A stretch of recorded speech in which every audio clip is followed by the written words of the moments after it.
निर्वाचन आयोग के आदेशानुसार आगामी लोकसभा चुनाव 2019 हेतु पुलिस महानिरीक्षक प्रदीप गुप्ता के निर्देशन में रेंज स्तरीय 2 दिवसीय कार्यशाला का आयोजन किया गया।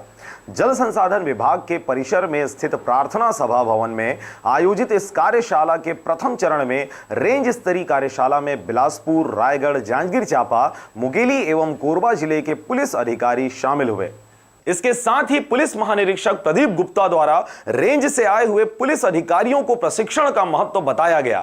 तत्पश्चात अतिरिक्त पुलिस अधीक्षक पंकज चंद्रा के द्वारा आदर्श आचार संहिता, फोर्स डिप्लॉयमेंट, प्रतिबंधक कार्रवाई, निर्वाचन में केंद्रीय और राज्य पुलिस बल की भूमिका, फ्लाइंग स्क्वाड एवं चुनाव के दौरान क्या करें व क्या ना करें जैसे महत्वपूर्ण बिंदुओं पर पुलिस अधिकारियों को प्रशिक्षण एवं व्यवहारिक ज्ञान दिया गया। प्रशिक्षण की अगली कड़ी में उच्चतर माध्यमिक शाला मझगांव के प्राचार्य को ईवीएम एवं वीवीपैट की प्रैक्टिकली रूप से प्रशिक्षण दिया गया। साथ ही रायपुर के उप मुख्य निर्वाचन पदाधिकारी आशीष टिकारिया एवं सहायक मुख्य निर्वाचन पदाधिकारी रायपुर जागेश्वर कौशल के द्वारा पोस्टल बैटल एवं इलेक्ट्रॉनिक ड्यूटी सर्टिफिकेट के संबंध में जानकारी दी गई। तो वो संवेदनशील कैसे हो जाएगा? डकैती पड़ी थी तो चापा के 2 बूथ संवेदनशील बना दो। ये पैमाना नहीं है। आपने अपना काम बहुत खुद बढ़ा लिया।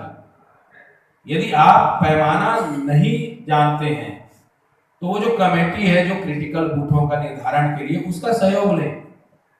हम कभी ये प्रक्रिया शुरू ही नहीं करते। सेक्टर साहब और सीओ साहब और थाना प्रभारी ये बैठ करके तय करते हैं, उसके बाद वो चिट्ठी ऊपर आती फिर सेक्टर सौंपता है। यहाँ प्रक्रिया पूरे उल्टी हो रही है। थानेदार साहब जो चिट्ठी भेजते हैं वही अंततः अमल में आ जाती है और थानेदार साहब की पूरी।